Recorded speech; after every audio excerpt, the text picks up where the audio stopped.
Mana shu 40 kun aza tutishi uni har doim muammoga tiqadi. Savollaringiz bormi? Sizni qiynayotgan. Imtihonlarni javobi chiqadi. O'shanda agar men o'zim kutgandan past olib qo'ysam, test tushkunlikka tushib qolaman. Mana shu xafa bo'lish odamni juda ham orqaga tortadi. Chunki natija kimga oid? Allohdan. Alloh taolo beradi. Men sizga bitta narsa aytib beraman. Bir o'quvchini o'qitganman, 6 yil yiqilgan qiz bola. Instagram'da 6 yil yiqilgan. Har yil yiqilardi, lekin zo'r bilardi. Hayajondan bo'lishi mumkin, bilmay qolishdan bo'lishi mumkin. Men sababni rosa qidirganman. Menga kelgan payt kimyoni yaxshi bilardi. Qayerdadir tayyorlanib kelgan. Men kelguncha 3 yil yiqilib kelgan bo'lgan. 4-yil keldi, o'qidi va o'qirkan u yaxshi o'qirdi-da.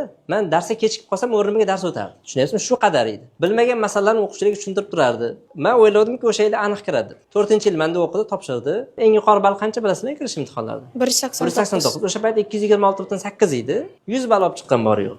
Zo'r biladigan o'quvchi. Kimyoni ham zo'r biladi, biologiyani ham zo'r biladi, 100 ball olib chiqqan bor yo'q. Keyin hayron bo'ldim, nimaga? Ota-onasi bilan gaplashsam aytadiki, bu 3 yildan beri yiqiladi. Sizga kirdi va 4-yildan ham yiqildi. Siz yaxshi deb maqtavdingiz. Haqiqatan farzandim yaxshi. Lekin yiqilishi sababini bilmayapman deydi. Menga hayotni qiladigan ishdan sanab bering dedim. Aytdiki, yiqilganda qiladigan ishi aza tutadi 40 kun deydi. Tushunyapsizmi? Shunday xafa bo'ladi, yig'laydi, ochlik e'lon qiladi, biz bilan gaplashmaydi. Mayli, qizim shuncha tayyorlandi, xafa bo'lmasin deb boshini silaymiz deyapti-da. Mana shu 40 kun aza tutishi uni har doim muammoga tiqadi. U bilan ko'p gaplashdim.